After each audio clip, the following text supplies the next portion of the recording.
warahmatullahi wabarakatuh. Halo teman-teman, perkenalkan nama saya Nurul Faiza dengan NIM 607001222002 dari kelas A. Nah, di sini saya akan menjelaskan materi kedua dari mata kuliah Ekonomi Peternakan, yaitu perilaku konsumen. Sebelum itu, perlu diketahui bahwa perilaku konsumen adalah proses dan aktivitas ketika seseorang berhubungan dengan pencarian, pemilihan, pembelian, penggunaan, serta pengevaluasian produk dan jasa demi memenuhi kebutuhan dan keinginan. Pasti dari teman-teman ada yang bertanya, mengapa kita membeli? Jawabannya adalah karena kita butuh. Mengapa kita butuh? Karena adanya utility atau daya guna dari suatu barang atau jasa. Dan kemudian untuk apa utility itu? Yaitu untuk memuaskan kebutuhan. Di sini saya juga akan menjelaskan tentang apa itu daya guna. Daya guna atau utility adalah derajat atau ukuran kepuasan yang diterima konsumen dari penggunaan barang dan jasa. Setiap konsumen memiliki tingkat kepuasan yang berbeda-beda, namun mereka akan mencapai atau berusaha mencapai kepuasan yang maksimal. Kalian perlu mengetahui bahwa kebutuhan dan keinginan itu berbeda. Kebutuhan adalah keinginan konsumen akan manfaat khusus dari suatu produk atau jasa, baik itu fungsional maupun emosional. Sedangkan keinginan adalah rasa ingin untuk suatu produk atau layanan yang tidak perlu tetapi yang diinginkan oleh konsumen.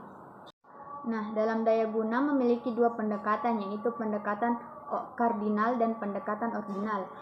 Pertama, pendekatan kardinal. Pendekatan kardinal ini memiliki asumsi bahwa kepuasan yang diperoleh konsumen dapat diukur secara kuantitatif. Semakin berguna suatu barang, maka semakin diminati dan semakin tinggi nilai utility-nya.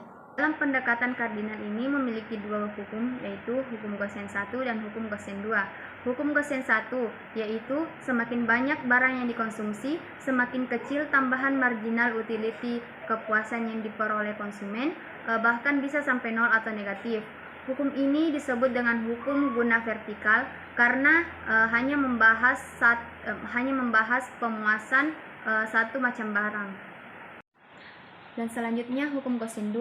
Hukum Gaussian 2 berbunyi bahwa manusia akan berusaha memenuhi bermacam-macam kebutuhannya sedapat-dapatnya sampai dengan intensitas yang sama.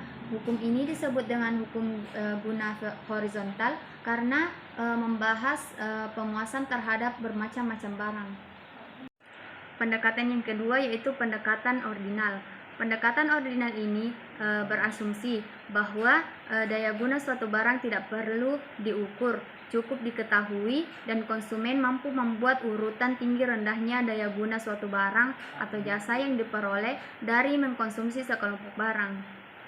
Kemudian kurva indiferensi. Kurva indiferensi adalah kurva yang menunjukkan berbagai titik kombinasi dua barang yang memberikan kepuasan yang sama. Baiklah, mungkin hanya itu yang bisa saya sampaikan, yang bisa saya presentasikan dalam video ini. Kurang dan lebihnya mohon dimaafkan. Wassalamualaikum warahmatullahi wabarakatuh. Terima kasih sudah menonton.